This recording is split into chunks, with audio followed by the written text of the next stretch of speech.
going on, people? This your boy Proof the Prince. We're live at ImperialBread TV. I'm here with Heezy. What it do, y'all? So we're basically here with some of the dopest Atlanta independent artists, and Heezy just happened to be one of them. He has a single called Cleveland that's popping right now. So we're just gonna get a little more information about him. You can follow me at Proof the Prince on all our social media platforms. You can follow Heezy at Heezy Uno, Heezyuno. That's Heezy Uno. So, Heezy. Where the name Heezy? What's the background of the name Heezy? Heezy. I used to go by J Heezy because my name was Jamal. You know what I'm saying? So people would be like J Heezy. Then as I got older, I kind of dropped the J off and just left it at Heezy. But Heezy, it means to be, you know what I'm saying, stoned, you know what I'm saying, extra high because I love to smoke. You know? But what does Heezy has to do with weed? I mean, it's just the name Heezy. It kind of stuck because all the way from like middle school to high school, like okay. It would be like. So it's more of a like a historical thing. Yeah, it was more of a like. People always just call me, you know what I'm saying, either J Heezy, and then some people started calling me Heezy, so I just went by Heezy. You got a little ring to it. Yeah, you know, kept it. So Heezy, what kind of music do you make, man? Like, what's so special about Heezy? I make rap music, you know, but I like all types of music, but like the trap music being in Atlanta, it's kind of like the culture that it based off of like that music that really pops, that club bang and shit. So it's like. So you like to turn up? Yeah, my energy is just lit. You know what I'm saying? I'm always hype. I'm always, you know, energetic, moving. You know what I'm saying? I can't stay still. So it's kind of like, for me and other artists, I feel like that energy level. Like when you go out and perform, when you're going out doing shows, when you have that same energy in the studio, wherever you like, when you just have a lit energy, it's like. It's hard to come by because a lot of times people So you're unique. Yeah, I'm saying, you know, yeah. As far as me from other artists, I feel like, you know, a lot of artists get that stage fright. A lot of artists, you know, they get artist developers and stuff like that to develop them into getting that energy, getting that hype, getting that comfort under them and this and that. But when it comes natural, it's like. All you can do is elaborate and build off of it. So you got that juice on that sauce. Okay. You know we heard about you in the streets or whatever, you know what I'm saying? So are you from Atlanta? Yeah, I'm from Atlanta. I lived here 23 years. I moved down here when I was 5. So what is it like to live in Atlanta for all the people who aren't from Atlanta like myself? If you could sum up in a few words what it is about being an ATL. I think I said that right. But it's just Atlanta opportunity. Whatever you want to do, it's just like the sky's the limit here. Like if you want to do videos, if you want to rap, if you want to model, if you want to sing, whatever you want to do, like here it's the place to be. Like you see everybody's migrating here because there's so much potential, there's so many different TV, radio stations, everything. But I have to also interject because people think that they can just move to Atlanta. Boom! You gotta put the work in. You're gonna be on. Nah, you gotta. I thought the same shit. Like, hey, I'm here now. Where's my check? But it's like you got so much competition, so it's like you gotta stand out. You gotta, you know, try to be better than the next man or whatever you do, and not necessarily be better than the next man because like. It's a networking thing, so you can really work together to make money together, you know what I'm saying? Everybody can eat. There's no amount of place that's able to be on the table, you know? It's mainly off of your drive and your ambition, so it's like if you get off your ass and grind and go do it, then you can make the money here in Atlanta and you can open up doors and not have to work for anybody, but if you want to sit back and, you know what I'm saying, and think things are just gonna magically So how long have you been pursuing your music career? Well, really, I've been always doing music since like, you know, I was in middle school, like just like freestyling and stuff like that. And I did, like, I used to record actually in a BMW with my homeboy Treeks, Travis Meeks, you know, like, we used to just sit in my driveway with his MacBook and fucking just put on a beat and goddamn on GarageBand. On GarageBand, we'd be recording this shit. My mom used to call it BMW Studios. So we'd be out there smoking in the car, hotbox. My mom coming out. What y'all doing? Weed smoke coming out the windows and shit. I'm like, so you have support from your family.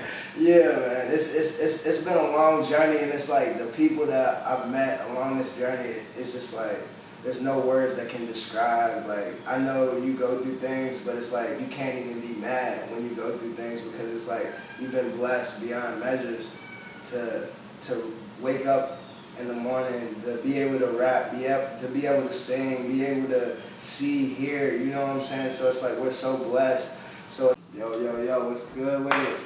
So to piggyback up where we left off at, I have a few more questions. What I keep hearing about this song, this Cleveland song. Like, what is Cleveland? What's the whole Cleveland thing? Cleveland. Alright, Cleveland, like, you know what I'm saying, it could be, it's basically whatever you want it to be, you know what I'm saying, because it could be Cleveland Ave, and it could be Cleveland, Ohio, you know what I'm saying, it's like one of them, the meanings that it's just like in your imagination, because like at the time, we was, it sounds like it's bigger than just the word. I mean, it is, because we was at the bread house, you know what I'm saying, and Proof, the Prince, you know what I'm saying, today, he does more than what it looks, you know what I'm saying, he's a jack of all trades, but like, he was making a beat, and I heard that shit, and I'm like, damn, this shit is hard, you know what I'm saying, like, he got some hard beats, y'all need to fuck with it for real, so like, he was making this beat, and like, we're in there, you know what I'm saying, and then like, it was just like, kind of like, fuck a little bitch, y'all Cleveland, like, it was just like, the melody that was in my head, it was like, fuck a little bitch, y'all Cleveland, yeah, and then like, so like, it kind of like, it was catchy, so then, you know, we all chopping it up in the studio, and we made a goddamn hit that day.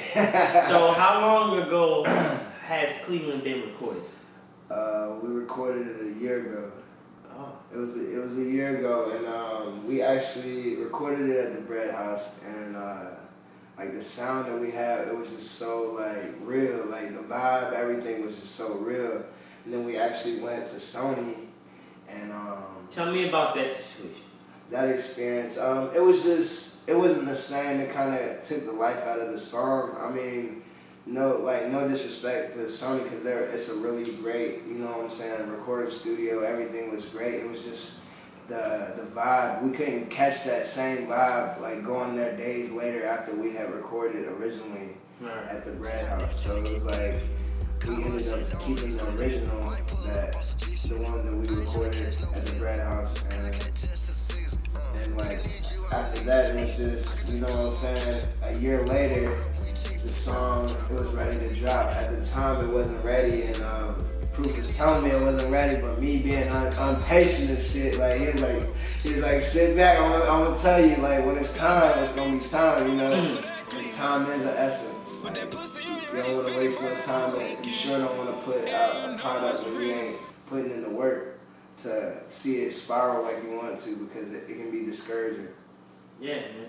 And sometimes you don't really know if things are going to pop off the way you want them to. So you just gotta kind of just go with the flow. And they was performing the song one weekend, him and the other artist, DeVille, and they turned up and niggas was fucking with the shit. And the next day after that, it was just like a snowball effect. So it was like, we were catching that buzz, and then like as of now, we're going out to shows, everybody's fucking with it, and it's just like, it feels good to see people like on IG, and like, you know what I'm saying, they might be at work or something and tag us in the shit like, fuck a little bitch, y'all Cleveland, yeah, and like, you know, it feels good to see that people are supporting what's going on. And then when we shot the video, oh, by the way, go in our bios, you know what I'm saying, the Cleveland video, shot and directed Get that by clip your video, boy. man. You know what I'm saying? Like They it's hot going right now. crazy.